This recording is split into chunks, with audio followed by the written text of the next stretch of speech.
నమస్కారం. ఇప్పుడు నేను తాజా వార్త. రాష్ట్రమంతా ఒక్కసారిగా భారీ షాక్ అయితే గురింది.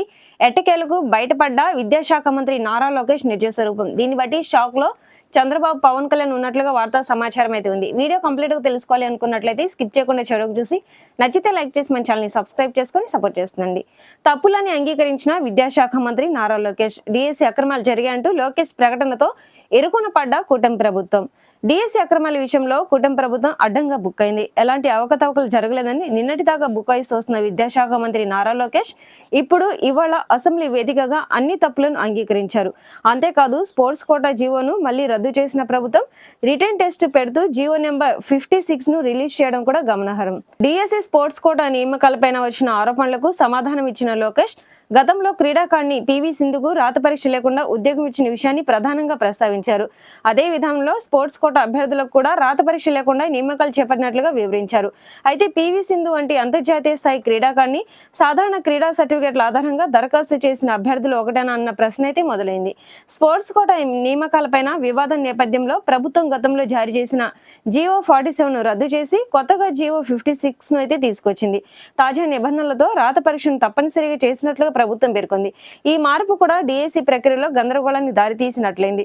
తద్వారా అవకతవకలను కప్పిపుచ్చుకునే ప్రయత్నమేనని కూడా స్పష్టమవుతుంది. ఎస్సీఆర్టీ ఉద్యోగి నవీన్ కు టాప్ ర్యాంక్ రావడం అనంతరం చోటు చేసుకున్న పరిణామాలపై కూడా అసెంబ్లీలో చర్చ జరిగింది. సర్టిఫికేట్ల వెరిఫికేషన్ హాజరు కాలేదని, అందుకే ఉద్యోగం ఇవ్వలేదని గతంలో ప్రభుత్వం కోర్టును అయితే వివరించింది. అందుకే ఇవాళ శాసనసభలో లోకేష్ మాట్లాడుతూ కోర్టులో ప్రభుత్వం ఇచ్చిన వివరణకు విరుద్ధంగా ప్రకటన చేశారు. అవుట్ సోర్సింగ్ ఉద్యోగి కావడంతో ఎన్ఓసి తీసుకోలేదని కూడా లోకేష్ పేర్కొన్నారు. ఎన్ఓసి అంశంపైన తాము రిజెక్ట్ చేయలేదని సెక్రటరీ కోన శశిధర్ గతంలో చెప్పారు. అలా ఈ రెండు ప్రకటనల నడుమ మధ్య బోలెడంత వ్యత్యాసం కూడా ఇప్పుడుంది. ఎస్సీఆర్టీ డిఎస్సి కన్వీనర్ ఒకే వ్యక్తికి ఇచ్చిన అంశాన్ని కూడా లోకేష్ ప్రస్తావించారు. దీనిపై ప్రభుత్వం తరపున లోకేష్ వివరణ ఇస్తూ అలా ఇవ్వకూడదని చట్టంలో ఎక్కడా లేదని కూడా సమర్థించుకున్నారు. దీంతో నియామక ప్రక్రియలో పారదర్శకతపైన అనుమానాలు అయితే ఉన్నాయి. స్పోర్ట్స్ కోటాలో ఉద్యోగాల పేరుతో డబ్బులు వసూలు చేస్తున్నారనే ఆరోపణలపై వచ్చిన ఆడియో లీక్ అంశాన్ని కూడా లోకేష్ సభలో ప్రస్తావించారు. దీనిపైన సాబ్ ఫిర్యాదు చేసిందని, సంబంధిత వ్యక్తిని అరెస్టు చేసి జ్యుడిషియల్ రిమాండ్ కూడా పంపినట్లుగా తెలిపారు. అయితే ఈ పరిణామాలన్నీ కూడా డిఎస్సి స్పోర్ట్స్ కోటా నియామకాల్లో లోపాలను బయటపెడుతున్నాయి.